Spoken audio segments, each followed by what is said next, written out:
Los rayos X fueron descubiertos el 8 de noviembre de 1895 por el físico alemán Wilhelm Conrad Röntgen. Su aplicación con propósitos médicos fue rápida y pronto se idearon numerosas y sofisticadas aplicaciones médicas. Por ejemplo, la angiografía se descubrió por primera vez en 1896, solo un año después del descubrimiento de los rayos X. El hallazgo de los rayos X revolucionó el diagnóstico y tratamiento de las enfermedades de los seres humanos y los animales. En 1901 se le concedió a Röntgen el primer Premio Nobel de Física en reconocimiento a su descubrimiento. La radiografía convencional es una técnica de obtención de imágenes por transmisión. La radiación emitida por un tubo de rayos X atraviesa la zona a explorar y alcanza después el detector. El haz emitido por el tubo tiene una distribución de intensidad esencialmente uniforme antes de iniciar sobre el paciente. La absorción y la dispersión de fotones al interaccionar con los tejidos de este dan lugar a una alteración de dicho haz, que contiene información sobre las estructuras atravesadas.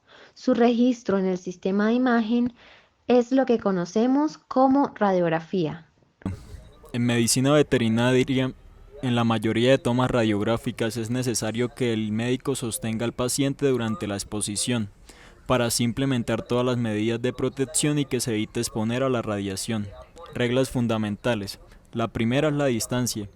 Consiste en mantener una distancia suficiente a la fuente de radiación. La dosis de exposición disminuye a medida que aumenta la distancia a la fuente de radiación. La disminución es inversamente proporcional al cuadro de la distancia. ¿Qué quiere decir esto? Que a menor distancia, mayor dosis de radiación. Segundo, el blindaje. Se debe colocar pantallas protectoras entre la fuente radiactiva y las personas. Los materiales de absorción son más eficaces y más utilizados son como el plomo y el concreto. Además, como elementos de protección personal deben ser utilizados correctamente los delantales de plomo, protectores de tiroides, lentes y otros equipos de protección personal. Tercero, el tiempo. Disminuir la duración de la exposición a las radiaciones. A mayor tiempo de exposición a la radiación, mayor será la dosis absorbida y viceversa. De aquí se deduce la importancia de utilizar en cada práctica el menor tiempo posible de radiación sin afectar la calidad del estudio radiográfico.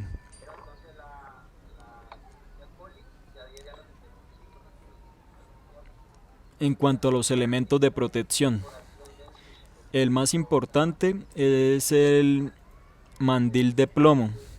Este lo que hace es que nos brinda una estimación razonable de la dosis recibida por las partes del cuerpo no protegidas por el delantal, como es la piel y el cristalino, y protege los órganos blancos con más riesgo radiológico.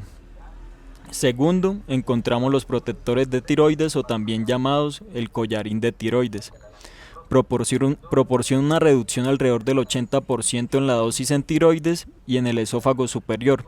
Son órganos de gran importancia en su cuidado ya que son muy radiosensibles. Su uso es beneficioso para cualquier nivel de dosis. Tercero, guantes y manoplas. Son guantes pesados de vinilo de plomo.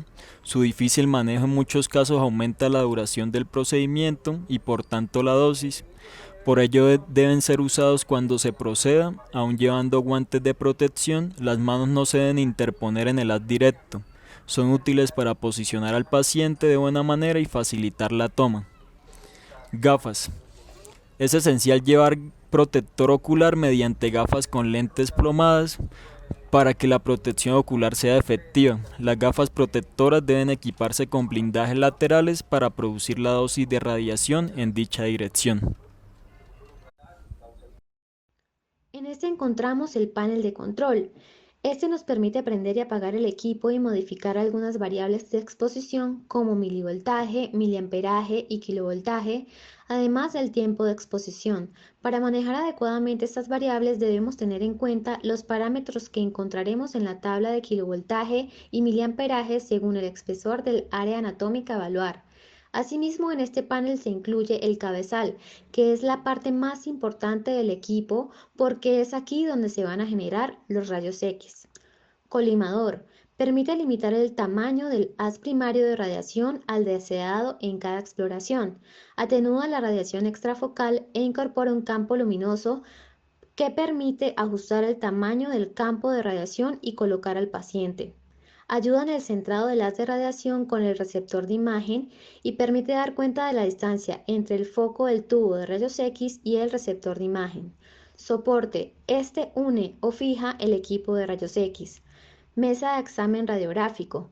Tiene como objeto soportar al paciente sobre su superficie en la posición correcta para la realización de la exploración. En esta se incluye la bandeja portachasis, ventana de observación y muros de plomo con pintura de plomo. Estos evitan que la radiación salga de la sala de rayos X. En el cuarto de control vamos a encontrar el disparador. Este permite generar la emisión de rayos X y se encuentra conectado al cabezal por un cable de extensión.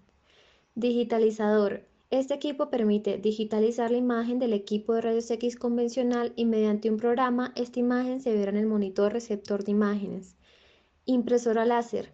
Esta nos permite obtener en un soporte de película o papel en físico una copia visualizable, perdurable y transportable de información procesada por la radiografía digital. Chasis es el receptor directo del rayos X. Estabilizador o UPS. Este permite proteger el equipo digitalizador y el conmutador de los cambios de voltaje. Cuando se va la luz, este mantiene encendidos estos equipos por 15 minutos. Luego de haber generado el disparo del rayos X, procedemos a extraer el chasis de la bandeja portachasis. Este chasis es llevado a la máquina digitalizadora de imágenes. Antes de insertar completamente el chasis al digitalizador, debemos ingresar una serie de datos en el sistema, como nombre del propietario, nombre del paciente, raza, sexo, edad.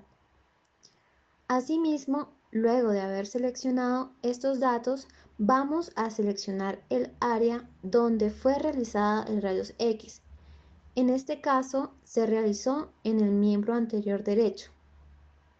Ya ingresados todos los datos en el programa, insertamos completamente el chasis en el digitalizador y esperamos a que la imagen sea procesada.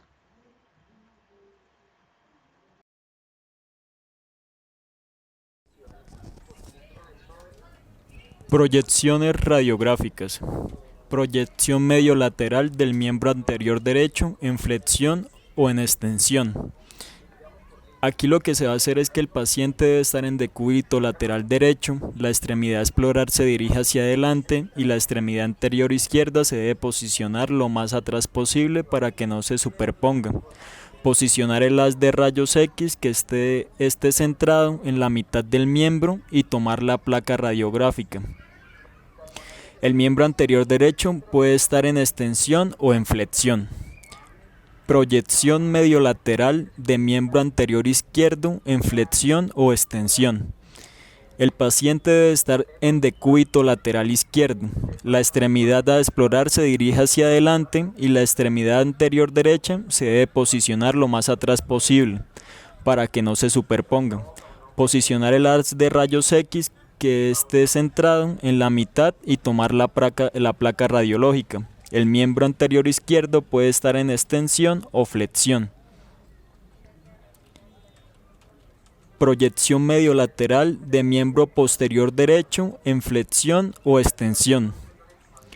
Se pondrá al paciente en decúbito lateral derecho, el miembro posterior izquierdo debe estar posicionado hacia atrás y se debe sujetar a la vez la cola del gato.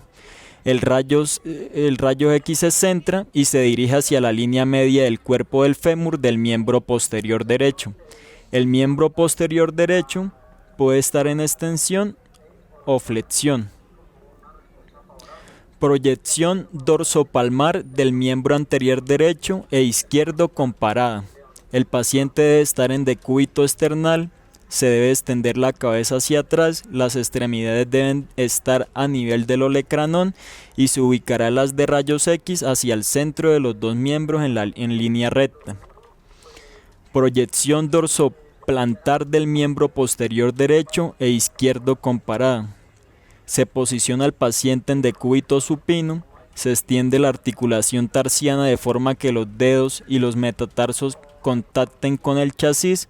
El haz de rayos X debe quedar en el centro de los dos miembros. Proyección cráneo-caudal del miembro anterior derecho e izquierdo comparada en extensión. El paciente debe estar en decúbito external. Se debe extender la cabeza hacia atrás, las extremidades deben estar a nivel del olecranón y se ubicará el haz de rayos X hacia el medio de los miembros. Proyección caudocranial del miembro posterior derecho e izquierdo comparada en extensión. Se debe ubicar al paciente en posición de decúbito external, se tomarán los miembros posteriores hacia caudal y se pondrá sobre el chasis. Se posiciona la cola hacia un lado para que no se sobreponga. En la toma de rayos X se ubicará las de rayos X en medio de los dos miembros y se tomará la radiografía.